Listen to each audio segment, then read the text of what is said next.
Meu marido exigiu um casamento aberto, pois, segundo ele, estava entediado em nosso relacionamento. Ele achou que iria poder sair com várias mulheres enquanto eu ficaria em casa só esperando por ele. Mas ele esqueceu de uma regra básica. Quem solta a coleira não controla o caminho. Agora, ele precisa conviver com o fato de que a liberdade que ele me deu foi a mesma que me levou direto para os braços do melhor amigo dele. Meu nome é Ana, tenho 42 anos e sempre fui uma mulher de valores tradicionais. Cresci acreditando no amor para a vida toda, na lealdade, na construção de um lar seguro. Quando conheci Ricardo, parecia que tínhamos os mesmos ideais. Ele era encantador, atencioso e compartilhava dos meus sonhos de construir uma família. Éramos um casal que se encaixava perfeitamente. Pelo menos era o que eu pensava. Mas, como um livro que começa a mudar o tom no meio da leitura, percebi que Ricardo começou a se transformar. As pequenas demonstrações de afeto foram acabando. As conversas profundas deram lugar a silêncios estranhos. Ele passava mais tempo no celular, me respondia de forma seca, vez ou outra, soltava frases desconexas sobre a vida ser muito curta para a rotina ou sobre a necessidade de ter novas experiências.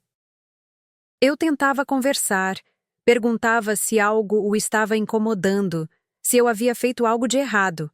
Ele sempre negava, dizia que era cansaço do trabalho ou estresse. Eu queria acreditar nele. Eu tentava entender, pois queria melhorar as coisas.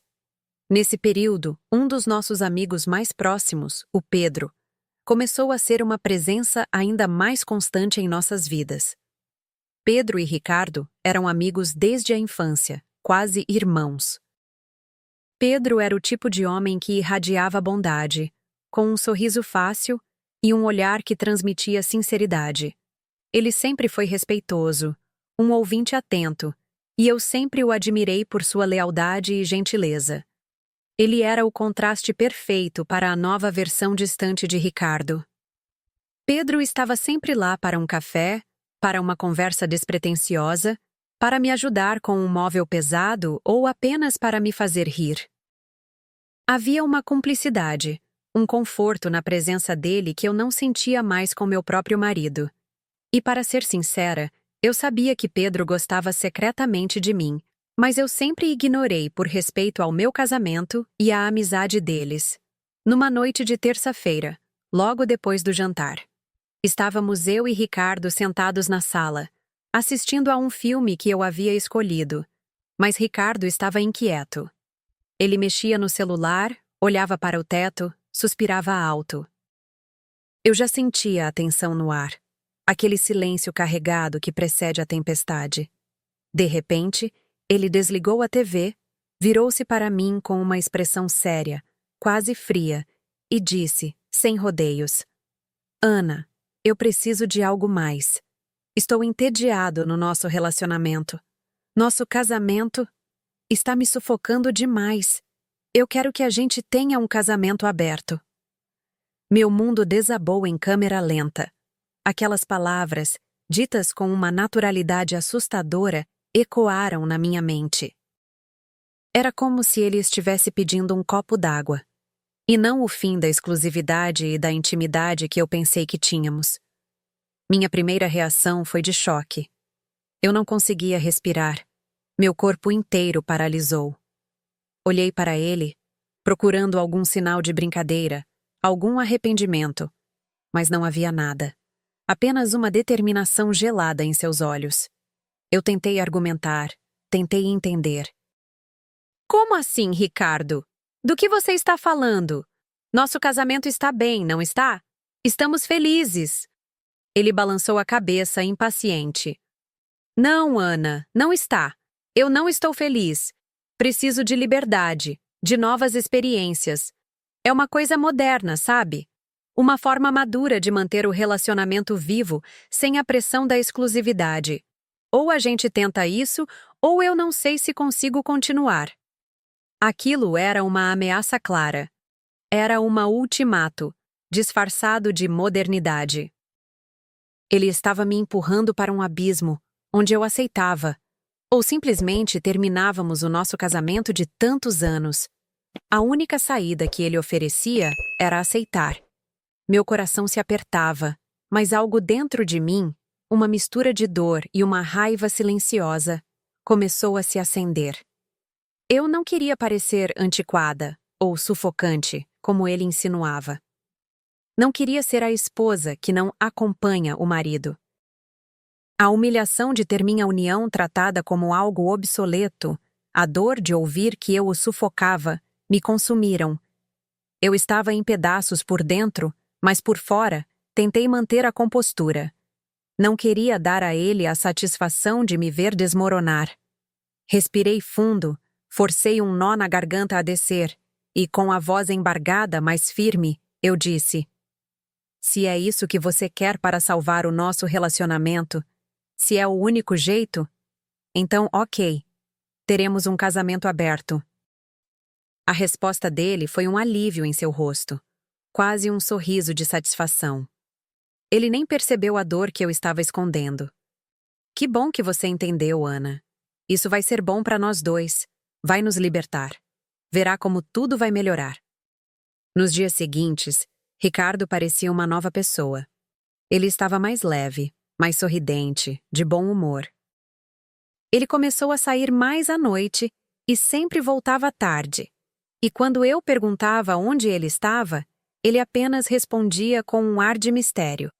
Por aí, aproveitando a vida, conhecendo novas pessoas.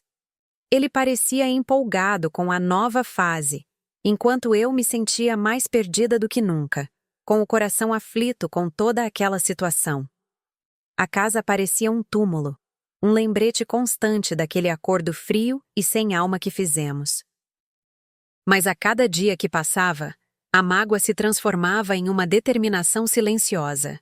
Eu não seria a única a sentir essa dor.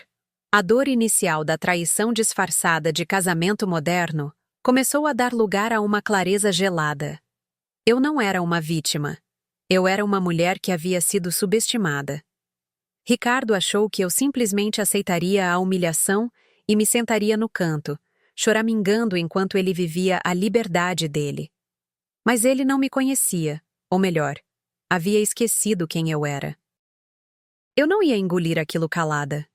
Se ele queria um jogo, então eu jogaria. E jogaria para vencer. A primeira coisa que fiz foi parar de lamentar. Olhei para o espelho e vi não uma mulher traída, mas uma mulher com a capacidade de se reerguer. A calma que me invadiu era quase assustadora. Era a calma de quem está prestes a agir, de quem tem um plano. Eu não precisava de vingança no sentido de causar dor física ou destruição financeira, mas sim de uma demonstração de que ele não estava no controle, de que as consequências de suas ações seriam dele, e só dele. E eu sabia exatamente onde atingi-lo, no ego e na credibilidade que ele tinha com as pessoas que mais importavam em sua vida. Meu plano era simples, mas estratégico. Eu não brigaria, não o confrontaria abertamente sobre suas saídas noturnas. Deixaria que ele se sentisse completamente à vontade, seguro de que eu era a esposa compreensiva que aceitou sua proposta madura. A essa altura, Ricardo já estava saindo quase todas as noites. Ele voltava com um sorriso presunçoso no rosto, agindo como se fosse um grande libertador, o homem que havia desvendado os segredos da felicidade conjugal. Ele falava de forma vaga sobre pessoas que conheceu, sobre como a vida era emocionante agora. Eu apenas ouvia, com um sorriso pequeno e enigmático, observando cada movimento dele, cada palavra. Enquanto isso, comecei a prestar mais atenção em Pedro. Ele continuava sendo o amigo leal, o confidente que eu precisava. E em todas as nossas conversas, eu sentia aquela tensão não dita, aquele olhar um pouco mais demorado, o carinho nas suas palavras. Ele me perguntava sobre Ricardo, sobre como eu estava lidando com a nova fase do nosso casamento. Eu era vaga, dizia que estava tentando me adaptar. Nunca revelei a profundidade da minha mágoa, nem o ressentimento que crescia dentro de mim. Mas percebi que Pedro, de alguma forma, sempre esteve ali, de forma discreta, mostrando um interesse genuíno na minha felicidade que Ricardo tinha abandonado há muito tempo. A oportunidade surgiu em uma quinta-feira à noite. Ricardo me avisou que viajaria para uma conferência de engenharia no fim de semana. Serão 2 dias inteiros de palestras e networking, Ana. Não espere que eu ligue muito. Ele disse isso com um tom de alívio, quase de comemoração. Mal sabia ele que essa liberdade dele seria a chave para a minha jogada. Assim que ele saiu pela porta, a decisão estava tomada. Peguei meu celular e enviei uma mensagem para Pedro. Simples e direta. Oi, Pedro. Sei que é meio de última hora, mas estou com um tempo livre neste sábado e pensei em te convidar para vir aqui em casa. Podemos pedir uma pizza, assistir a um filme, como nos velhos tempos. Meu coração batia forte, mas não de nervosismo. Era de uma excitação controlada, uma adrenalina que me impulsionava. Pedro respondeu quase que imediatamente. Ana, claro, seria ótimo. Sábado à noite? Conte comigo. Que horas? Combinamos para as 8 da noite. Desliguei o telefone com um sorriso que não sentia há meses. Eu não estava apenas armando uma vingança. Eu estava reivindicando minha própria dignidade. E faria isso no lugar que ele considerava seu domínio, onde ele se sentia intocável, nossa própria casa. Sábado chegou, e com ele, uma sensação de empoderamento. Não me arrumei para impressionar Pedro, mas para me sentir bem comigo mesma. Escolhi um vestido simples, mas elegante. Fiz uma maquiagem leve. A casa estava impecável, mas eu não fiz isso por ele. Fiz por mim. Acendi algumas velas aromáticas, coloquei uma música suave. Queria que o ambiente fosse acolhedor, mas também que transmitisse uma nova energia, uma energia de liberdade. Pedro chegou pontualmente às 8. Ele trouxe um vinho e flores, um gesto que Ricardo raramente fazia nos últimos anos. Seus olhos brilharam ao me ver. Você está linda, Ana, disse com sinceridade, sem exagero, como quem realmente via além da aparência. Conversamos por horas, rimos de bobagens, relembramos histórias antigas. Com Pedro, eu me sentia leve.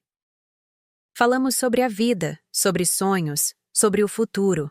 Ele me ouvia com atenção genuína, sem me interromper, sem desviar o olhar para o celular. Até que, em um momento de silêncio confortável, ele me olhou com um ar mais sério e disse: Posso te perguntar uma coisa? Você e o Ricardo estão bem? Eu respirei fundo, encarei meu reflexo no copo de vinho e então falei, pela primeira vez em voz alta sem culpa. Ele me pediu um casamento aberto.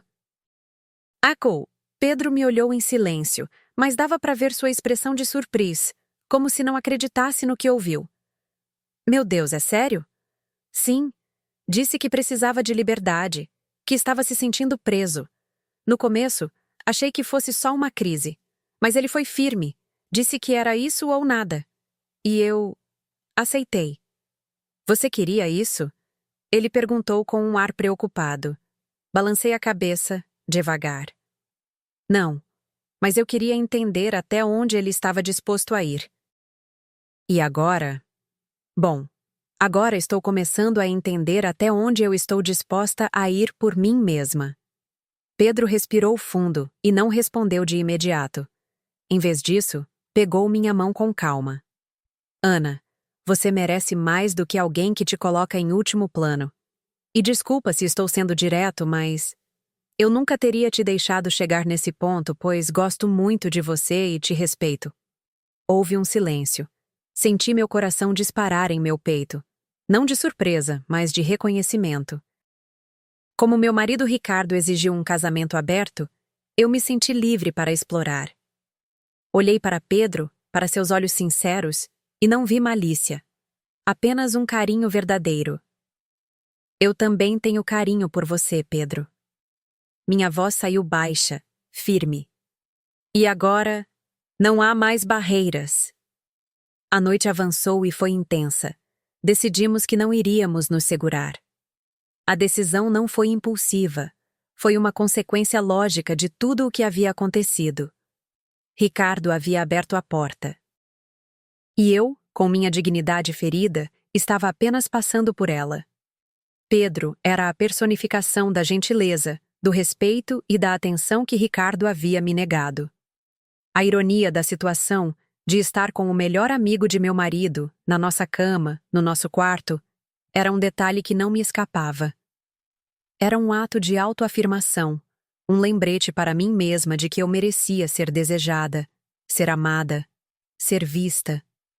E era a forma mais cruel de mostrar a Ricardo o resultado de sua própria arrogância.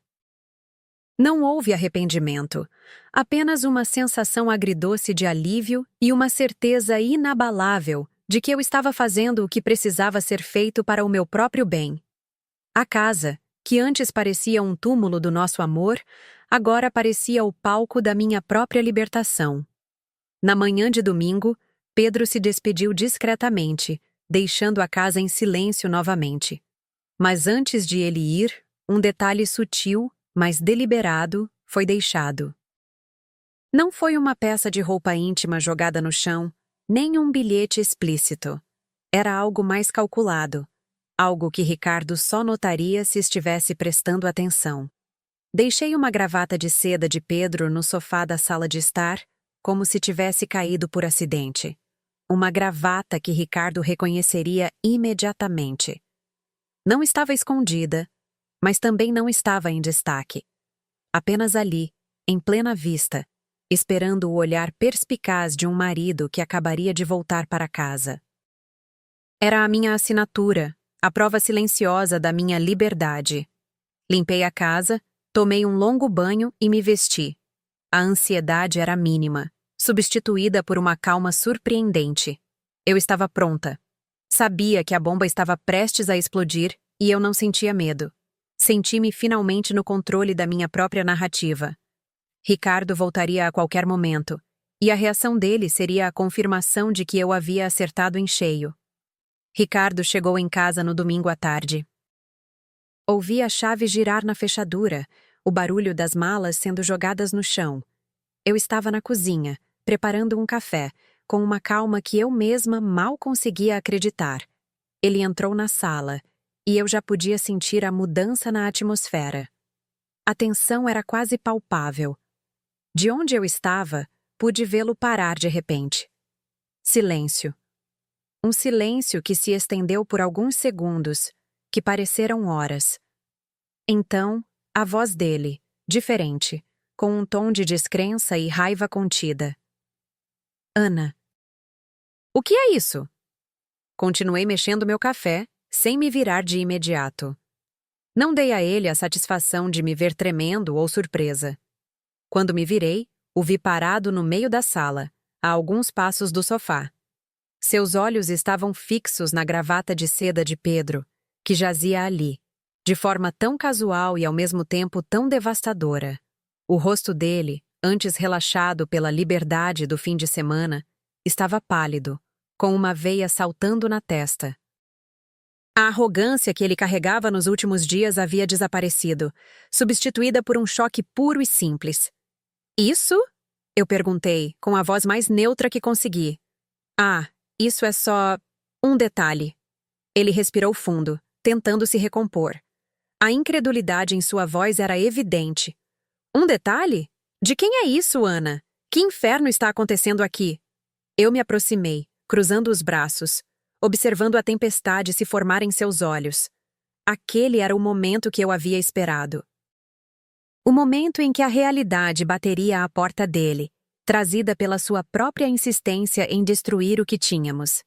Ué, Ricardo, eu disse, com um tom de naturalidade que o desarmou completamente. Não era isso que você queria? Um casamento aberto? Ele recuou um passo, como se eu tivesse lhe dado um tapa no rosto. A raiva começou a dar lugar a um pânico crescente. Ele olhava para a gravata, depois para mim, depois de volta para a gravata, como se não conseguisse processar a informação. Mas eu não esperava que você fosse ficar com outras pessoas. Com quem você se encontrou? Foi algum estranho? Eu queria que a gente conversasse, que estabelecesse regras. Sua voz estava embargada, desesperada. A imagem do homem moderno e maduro desmoronava diante dos meus olhos. E então, ele viu. O reconhecimento brilhou em seus olhos quando ele pegou a gravata. Não era apenas uma gravata. Era a gravata. A gravata que Pedro usava em eventos especiais. A gravata que Ricardo já havia elogiado várias vezes. Não pode ser, ele murmurou, a voz quase inaudível. Foi o Pedro? Você dormiu com o Pedro? Aquele foi o golpe final. O ar de superioridade dele evaporou por completo. O ego ferido, a traição emocional vinda de alguém tão próximo, a impotência de saber que ele havia entregue a arma para que eu a usasse contra ele. Tudo isso o atingiu de uma vez. Era como ver um castelo de cartas desabar. Foi o Pedro, sim, eu confirmei, sem uma ponta de arrependimento na voz. Ele é um homem muito gentil, muito atencioso. E como você bem sabe, ele sempre me tratou com respeito. Algo que você, ultimamente, esqueceu como se faz. O rosto dele ficou vermelho, depois pálido novamente. Ele estava em choque. O melhor amigo. Alguém de confiança. Quase um irmão para ele. Era a última pessoa que ele imaginaria em seu lugar. A dor da revelação misturada com a humilhação pública, mesmo que fosse apenas entre nós dois, era visível em cada parte do seu corpo. Ele começou a gaguejar, a tentar se explicar, a se contradizer. Não, Ana. Você não podia. Não era assim que eu queria. Sua indignação era quase cômica, considerando quem havia iniciado toda a situação. Ele esperava ter a liberdade sem nenhuma consequência para si mesmo. A hipocrisia era gritante. Ele tentou voltar atrás desesperadamente, como uma criança que se arrepende de um brinquedo quebrado.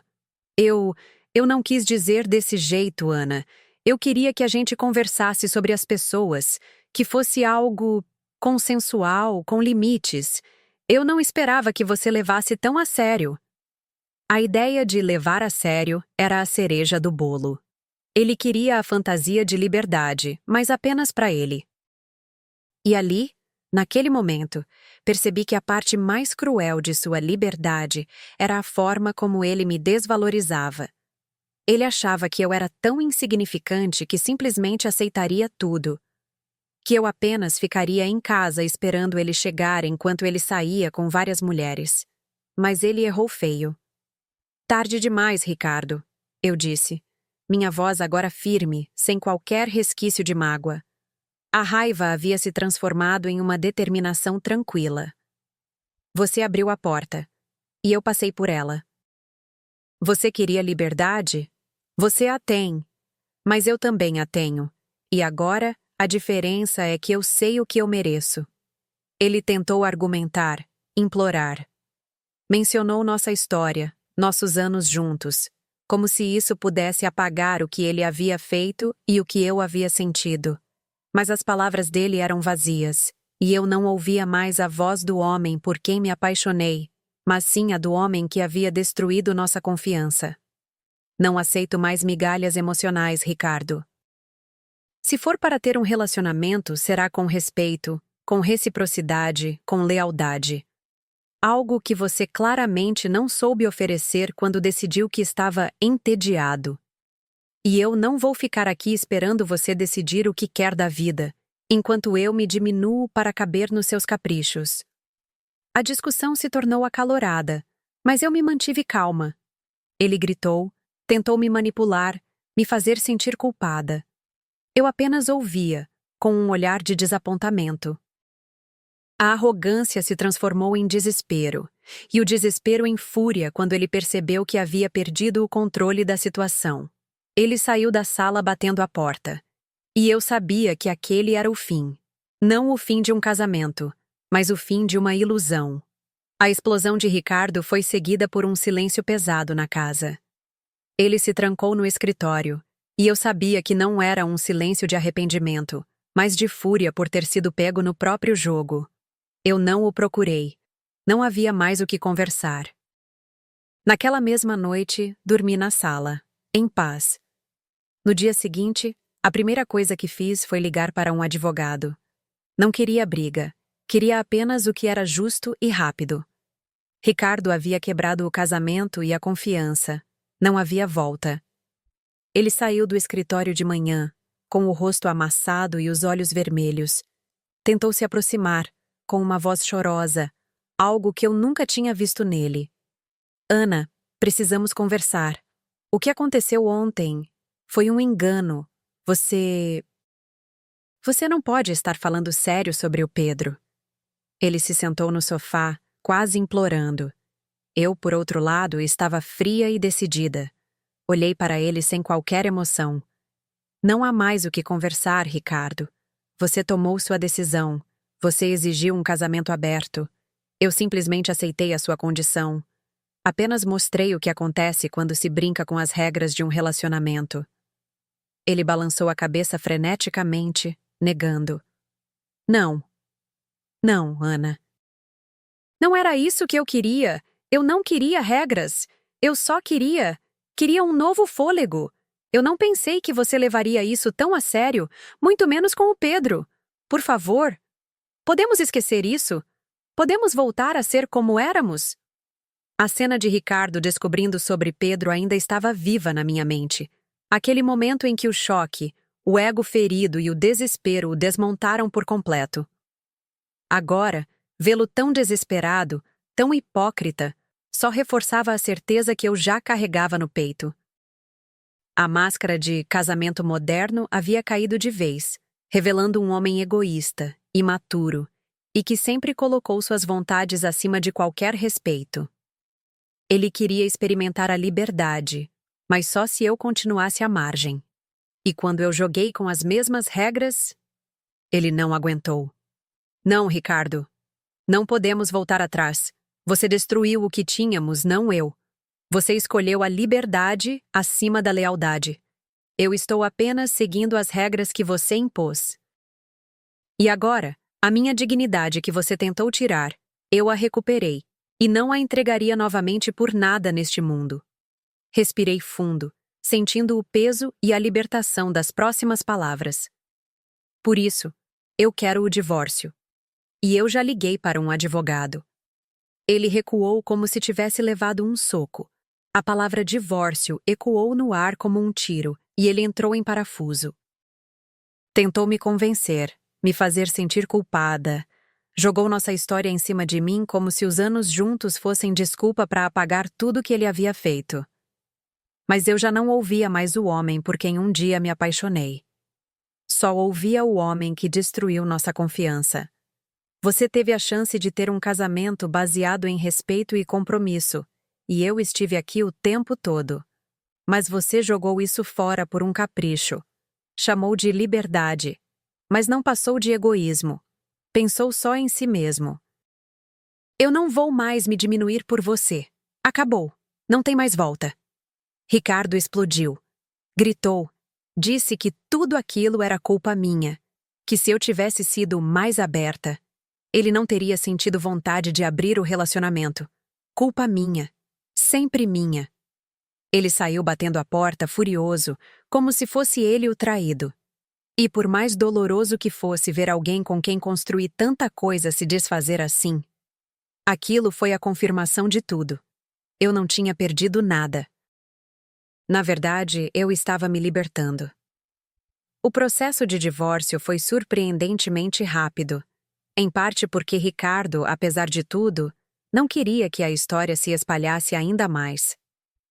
Ele sabia o quão ridículo e hipócrita ele pareceria se a verdade viesse à tona de forma mais ampla. O divórcio foi finalizado em poucos meses. Eu fiquei com a casa e dividimos o restante dos bens de forma justa, considerando os anos de trabalho e dedicação de ambos. Foi um alívio imenso. Quanto a Ricardo, a liberdade que ele tanto buscava veio com um preço alto. Seus amigos, especialmente os mais próximos, como Pedro, começaram a se afastar. Pedro, claro, nunca revelou o que aconteceu entre nós, mas a amizade entre ele e Ricardo nunca mais foi a mesma. Ricardo perdeu a credibilidade. As pessoas começaram a vê-lo como o homem que destruiu seu próprio casamento por um capricho e que ainda por cima não soube lidar com as consequências. Ouvi dizer que ele tentou alguns relacionamentos abertos depois de mim, mas todos terminaram rapidamente, pois ele não conseguia manter a base de confiança e respeito. Ele parecia sempre buscar algo que não entendia o que era, e só encontrava vazio. Acabou se isolando um pouco, e a última vez que ouvi falar, ele estava amargurado, culpando o mundo por suas próprias escolhas. Colheu o que plantou em plena luz do dia. Os meses seguintes ao divórcio foram de cura e redescoberta. Eu me dediquei ao meu trabalho, retomei hobbies que havia abandonado e passei mais tempo com amigos e família que sempre me apoiaram. Pela primeira vez em anos, senti uma paz verdadeira. Era a paz de quem está livre, não de um casamento aberto, mas de um casamento que me sufocava. E então, Pedro reapareceu. Não de forma invasiva, mas com a mesma gentileza e respeito de sempre. Começamos a nos encontrar para cafés, jantares, longas conversas. A conexão que sempre existiu entre nós, agora livre de qualquer culpa ou barreira, floresceu. Ele me fez rir, me ouviu, me fez sentir valorizada e desejada de uma forma que Ricardo havia esquecido como se faz. Não havia pressa, apenas a construção de algo novo e genuíno. 1 ano depois do divórcio, Pedro e eu assumimos nosso relacionamento. Não foi um recomeço apressado, mas um passo natural. Pela primeira vez em muito tempo, eu estava em um relacionamento onde a lealdade, a comunicação e o respeito eram a base. Onde eu era vista, valorizada e amada por quem eu realmente era, sem a necessidade de modernidades vazias. Ele foi o amigo leal que se tornou o meu parceiro. E Ricardo, com sua arrogância, acabou me empurrando para a felicidade que eu merecia. Essa história me ensinou que, às vezes, a maior libertação vem das situações mais dolorosas. Eu aprendi sobre a autovalorização e a importância de limites claros em um relacionamento. Aquele que tenta manipular, que tenta redefinir as regras para sua própria conveniência, invariavelmente, acaba colhendo as consequências de suas ações. Ricardo achou que estava me dando liberdade, mas, na verdade, ele me deu a oportunidade de me libertar dele e de uma dinâmica que não me servia mais. Nunca subestime a mulher que você tentou humilhar. A calma de uma mulher pode ser a tempestade mais devastadora que você enfrentará. O karma é real, e ele tem uma forma peculiar de entregar a justiça, muitas vezes, pelas mãos daqueles que menos se espera. Minha história não é sobre vingança, é sobre resiliência e sobre encontrar a felicidade onde você menos espera, depois que a poeira da injustiça abaixa, e sobre como as ações de um homem podem, ironicamente, levar sua ex-mulher aos braços de seu melhor amigo. E você? O que você faria se seu parceiro te propusesse um casamento aberto de forma tão fria e desrespeitosa? Você acha que a Ana agiu corretamente ao usar a própria regra dele contra ele? Deixe sua opinião nos comentários abaixo. Se você gostou dessa história de reviravolta, não se esqueça de curtir este vídeo, se inscrever no canal para mais histórias como essa e compartilhar com seus amigos. A gente se vê no próximo vídeo.